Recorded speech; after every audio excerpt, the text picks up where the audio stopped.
Sus everyone, Tistan here, and welcome back to another video. Today we're going to be talking about That Vegan Teacher. Wait, That Vegan Teacher? Yeah, That Vegan Teacher. Yeah, you guys know that one vegan teacher on YouTube? The one who makes videos on a bunch of YouTubers and cries about it for them not being vegan? Yeah, also the one who makes TikToks and also got herself banned? Yeah, GG easy. Nice one, That Vegan Teacher. But, I figured I may as well hop on this train late. I mean, better than nothing. This train's gonna inevitably end someday, just like the Logan Paul frenzy a few years back. But hey, may as well hop on this train while it's still going. So we're gonna be watching a few of That Vegan Teacher's videos, and we're gonna be seeing what exactly she does with her life. It's probably gonna be a whole lot of nothing. Anyways, let's begin with let's begin. Okay, for the first video we're going to be watching here is why Cocomelon nursery rhymes made me cry and what parents can do to teach kids about speciesism. We're in for a wild ride. Hello students, welcome back to class. Today we're going to be reviewing a channel called Cocomelon. It has 116 million subscribers. That's a lot of little kids who are watching. Right, let's skip the boring shit. Let's move on. Okay, we're talking about Baba Black Sheep, so let's hope that there's no discrimination here. Discrimination? Oh my god, sometimes, man, sometimes. Okay, so, speciesism, huh? Speciesism, what is it? Was it diet racism? What the fuck are you talking about? Come on. Speciesism. Speciesism. Are you saying that because people have favorite animals that, are you saying that because people have favorite animals that's speciesist? It doesn't even have a fucking ring to it. Come on. You can do better than that. One thing about this farm that strikes me right away that I find kind of odd is that farms like this rarely exist anymore. Can I just call out that that's a fucking, that's a fucking lie? Listen, I'm going to be going up north to my cottage next week, alright? And, listen, on the way there, you know how many farmers we pass by? Do you want to know how many farms we fucking pass by in our way up north? Over 10, near 20 farms. The fuck are you talking about? These things are almost extinct. Huh? What do you want? Big corporations have taken over and they have taken the land and they have these massive farms where they keep the animals in tight confined quarters or crammed together, and they are used as objects and not treated very well. You know, there's a corporation called Maple Leaf, and they make meat products, but they don't put their animals in tight confined spaces. They let the animals live their lives, and once they're close to death, that's when they kill them. Huh? So right away, this is kind of an old-fashioned way of teaching kids about animals. You know, old McDonald's farm, that type of thing. It just doesn't exist anymore.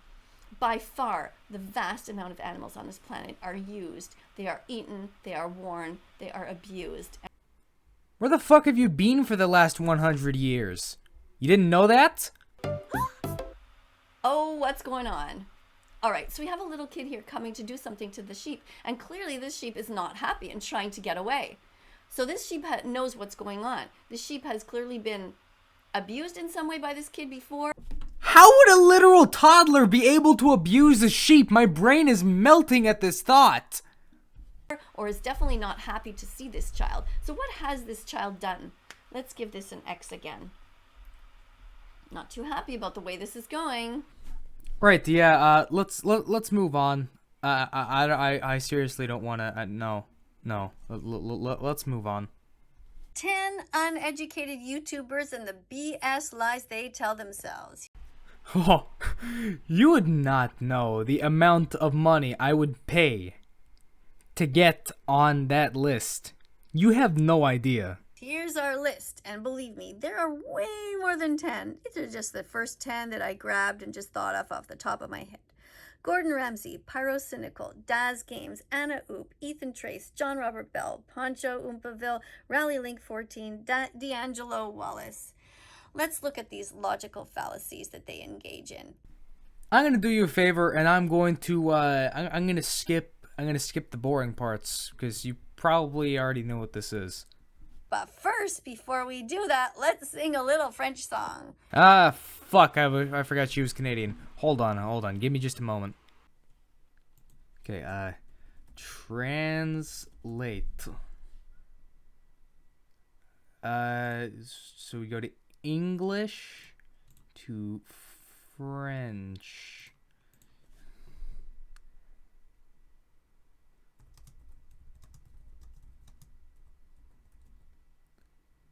Je ne vais pas aller végétalien. I didn't get that, did I? Here are the lyrics. Ready? Let me do you a favor, and I'm going to sing a song so that way your ears aren't cursed today.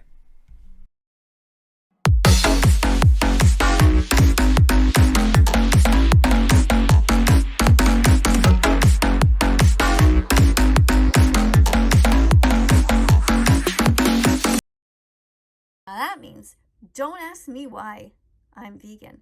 Ask yourself why you are not. Maybe I'm not vegan because I want basic human nutrients to help me advance through this developing stage of my life. You know, just a thought.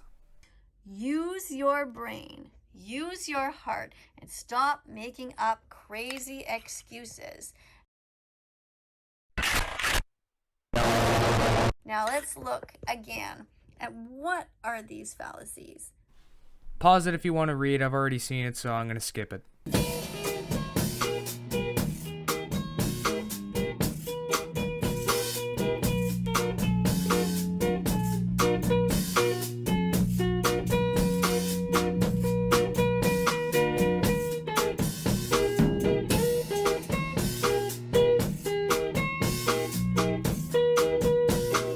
Let's look at a few.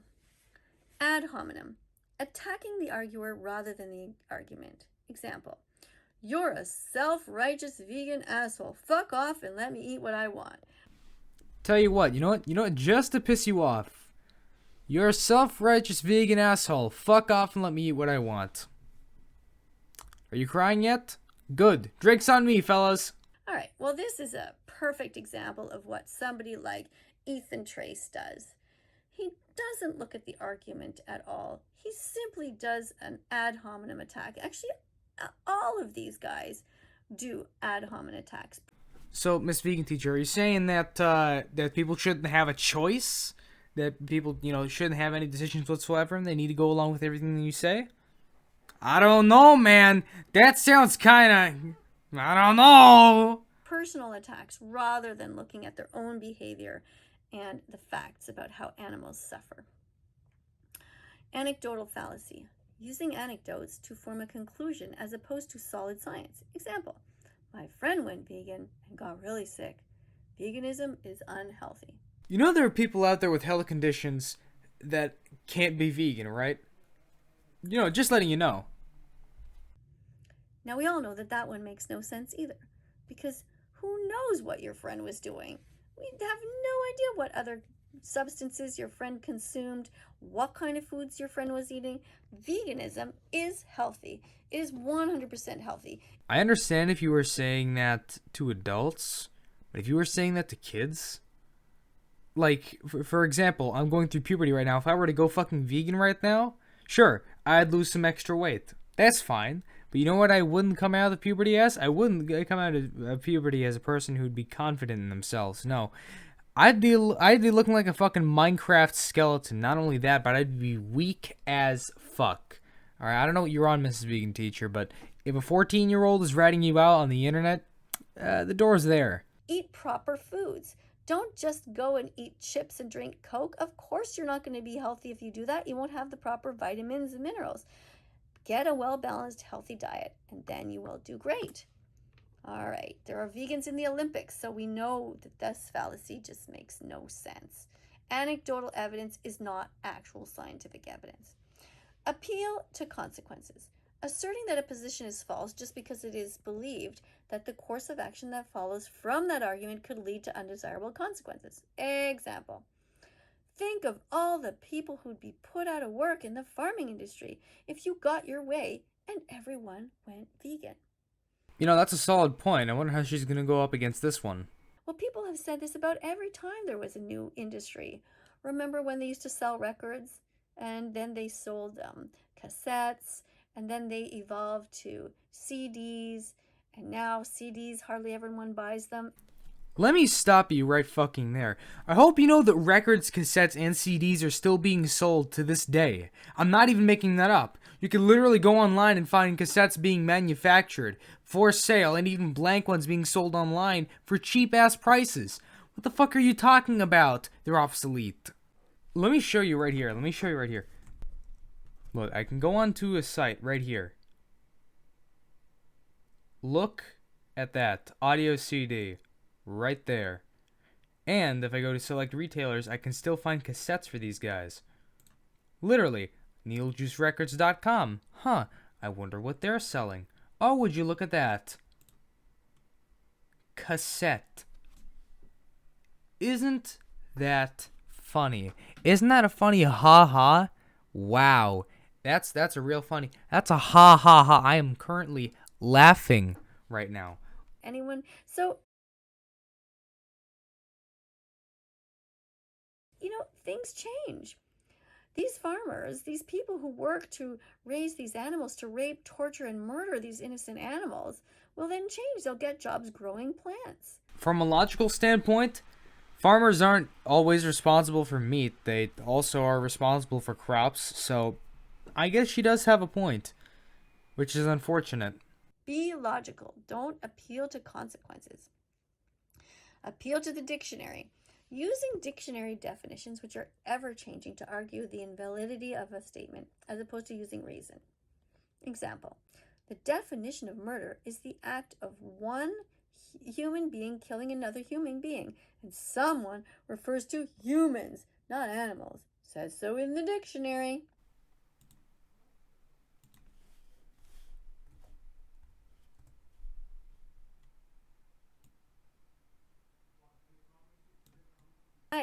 He was going to simply Google the word vegan and would just read off what was said there. Well, that is not doing proper research. John Robert Bell, you need to pay attention to what veganism really is. In fact, all of you really don't understand that veganism is about the animals, not hurting them. Rally Link 14, for example, is somebody who says that she's vegan, but then she goes out and pays for the rape, torture, and murder of animals to feed them to her dogs, when her dog could easily eat vegan food.